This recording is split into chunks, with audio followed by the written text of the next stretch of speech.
ब्रेकनंतर तुमचं स्वागत. मुद्दा महाराष्ट्रामध्ये राज्याचे नवे मुख्यमंत्री एकनाथ शिंदे यांनी न्यूज 18 लोकमतला एक्सक्लुझिव्ह मुलाखत दिली.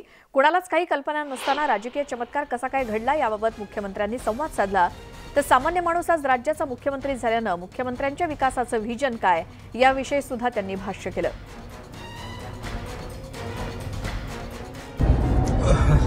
हे तर सगळ्यांनाच माहित आहे की जे माझ्या बरोबर 50 आमदार आहेत, या 50 आमदारांनीच चमत्कार घडवलेला आहे. मी कोण आहे? मी निमित्त मात्र आहे.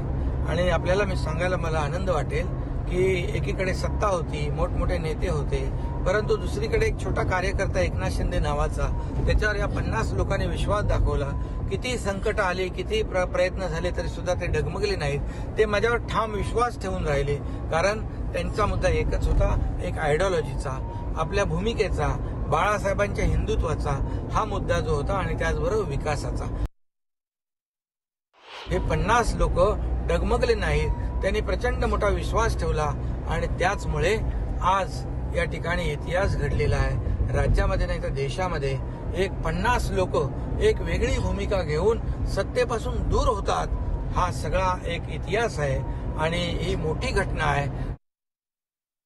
या निर्णयाला केंद्र सरकारने म्हणजे आदरणीय प्रधानमंत्री मोदी साहेबांनी, आदरणीय गृहमंत्री अमित शाह साहेबांनी आणि भारतीय जनता पक्षाचे अध्यक्ष नड्डा साहेबांनी मदत केली, सपोर्ट केला, पाठिंबा दिला. आणि सगळ्यात महत्वाचं म्हणजे कमी आमच्याकडे संख्या असताना, त्यांच्याकडे जास्तीची संख्या असताना बाळासाहेबांच्या शिवसैनिकाला मुख्यमंत्री पदासाठी सपोर्ट केला. यामध्ये देवेंद्र फडणवीस साहेबांचं मोठं योगदान आहे.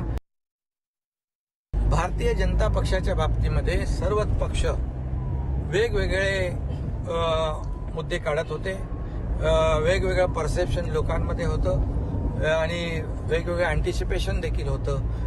काही लोक अँटिसिपेट करत होते की भारतीय जनता पक्षाचा सत्तेसाठी हे सगळं आटापिटा चाललेला आहे, मुख्यमंत्री बनण्यासाठी आटापिटा चाललाय. परंतु त्यांनी याच्या उदाहरणामधून दाखवून दिलं की आमची लढाई वैचारिक आहे, वैचारिक भूमिका घेऊन आम्ही लढतोय. आणि त्याचमुळे त्यांनी मुख्यमंत्री पदाचं दावेदार असताना देखील त्यांनी आज एक जो काही वेगळा अजेंडा, वेगळी भूमिका, बाळासाहेबांचे विचार घेऊन, दिघे साहेबांचे विचार घेऊन आम्ही जे पुढे गेलोय त्यांना आम्हाला त्यांनी सपोर्ट केला. मी त्यांचं मनापासून अभिनंदन करतो, त्यांना धन्यवाद. मुख्यमंत्री महोदयांना आमदारांनी देखील आणि मी स्वतः देखील अनेक वेळा असा प्रयत्न केला होता की आपलं नॅचरल अलायन्स भाजप बरोबर आहे, तर आमदारांची भावना आहे, भूमिका आहे की आपण नॅचरल अलायन्स बरोबर गेलं पाहिजे आणि भविष्यामध्ये ज्या काही निवडणुकीमध्ये आमदारांना अडचणी येतील त्या दूर होतील. परंतु दुर्दैवाने आम्ही त्याच्यामध्ये सफल झालो नाही आणि म्हणूनच शेवटी आमची भूमिका काय होती, ज्या पक्षाबरोबर आम्ही निवडणुका लढवल्या, सार्वत्रिक निवडणुकांमध्ये भाजप आणि शिवसेनेची युती होती आणि त्याच पक्षाबरोबर आज जर आपण युती केली तर नक्की यामध्ये जे आपलं हिंदुत्व आहे तेही पुढे जाईल, विकास पुढे जाईल. आणि आज आम्ही काय केलंय, आज देखील आम्ही शिवसेना आणि भाजप म्हणूनच या ठिकाणी सरकार बनवलेलं आहे आणि लोकांच्या मनातलं सरकार आहे, लोकांना हवं असलेलं सरकार आहे. एवढंच मी या प्रसंगी सांगू इच्छितो. ज्या पक्षाबरोबर आम्ही निवडणुका लढवल्या, सार्वत्रिक निवडणुकांमध्ये भाजप आणि शिवसेनेची युती होती आणि त्याच पक्षाबरोबर आज जर आपण युती केली तर नक्की यामध्ये जे आपलं हिंदुत्व आहे तेही पुढे जाईल, विकास पुढे जाईल. आणि आज आम्ही काय केलंय, आज देखील आम्ही शिवसेना आणि भाजप म्हणूनच या ठिकाणी सरकार बनवलेलं आहे आणि लोकांच्या मनातलं सरकार आहे, लोकांना हवं असलेलं सरकार आहे. एवढंच मी या प्रसंगी सांगू इच्छितो. वगैरे नाही, आम्ही सर्व एक आहोत, निर्णय एक मताने होईल आणि या निवडणुकांची, स्पीकरच्या इलेक्शनची, ट्रस्ट वोटची कुठलीही फक्त औपचारिकता राहिलेली आहे. कारण आमच्याकडे 50, भारतीय जनता पक्षाकडे 120 असं 170चं संख्याबळ आज आमच्याकडे आहे. अनेक लोक आज या आमच्या युतीमध्ये सामील होण्यासाठी पुढे येत आहेत. हा आकडा वाढेल आणि ही फक्त औपचारिकता आहे. सर्वांगीण विकास हे स्वप्न आणि हे ध्येय आमच्या नवीन सरकारचं आहे.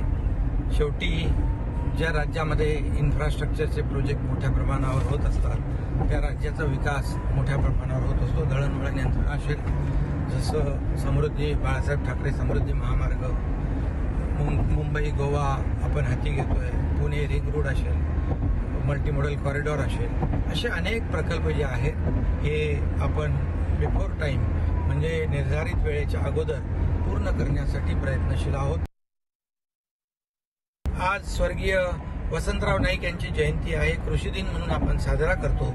आज त्या कृषी दिनानिमित्त शेतकऱ्यांसाठी देखील आम्ही मोठ्या प्रमाणावर महत्त्वाचं पावलं उचलणार आहोत आणि त्याचबरोबर शेतकरी आत्महत्या मुक्त महाराष्ट्र देखील करण्याचा संकल्प आमच्या सरकारचा आहे आणि खूप मोठ्या प्रमाणावर विकास प्रकल्प जे आहेत, जे रखडलेले आहेत, हे मार्गी लावण्यासाठी, त्यांना चालना देण्यासाठी सरकार आमचं कटिबद्ध आहे.